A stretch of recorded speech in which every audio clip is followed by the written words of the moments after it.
10 మంది ఎమ్మెల్యేలకు చెక్. గులాబీ బాస్ కొత్త గేమ్ స్టార్ట్. ఎమ్మెల్సీ కోట ఎమ్మెల్సీ ఎన్నికల వేదిక. ఇద్దరు అభ్యర్థుల్ని బరిలోకి దింపే ప్లాన్. ఇక ఫిరాయింపు ఎమ్మెల్యేలకు విప్పు జారీ. విప్పు ఉల్లంఘిస్తే ఎమ్మెల్యేలపై వేటు. సుప్రీంకోర్టులో ఇప్పటికే విచారణలో కేసు. ఎటు తేల్చుకోని స్థితిలో పార్టీ మారిన ఎమ్మెల్యేలు. 5 ఎమ్మెల్సీ సీట్లకు త్వరలోనే ఎన్నికలు. రాజకీయ వ్యూహాలో ఆరితేరిన బీఆర్ఎస్ అధినేత కేసీఆర్ త్వరలో తన చాణక్యం చూపించున్నారు. ఎమ్మెల్యే కోట ఎమ్మెల్సీ ఎన్నికలను ఇందుకు వేదికగా చేసుకున్నారు.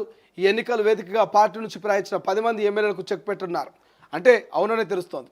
గ్రాడ్యుయేట్, టీచర్ ఎమ్మెల్సీ ఎన్నికల్లో పోటీకి దూరంగా ఉన్న బీఆర్ఎస్ త్వరలో జరిగినటువంటి ఎమ్మెల్యే కోట ఎమ్మెల్సీ ఎన్నికల్లో తన మార్కు చూపించాలనుకుంటోంది. ఈ ఎన్నికల్లో ఇద్దరు ఎమ్మెల్సీ అభ్యర్థుల్ని పార్టీలో నుంచి పోటీ పెట్టి పార్టీ కారు గుర్తుపై గెలిచిన మొత్తం 39 మంది ఎమ్మెల్యేలకు విప్పు జారీ చేసి ప్లాన్ వేస్తోంది.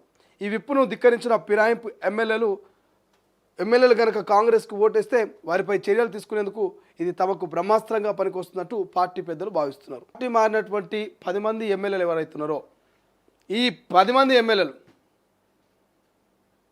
వెనక నొయ్యి ముందు గోయి అన్నట్టుగా గోడ మీద పిల్లి లెక్క.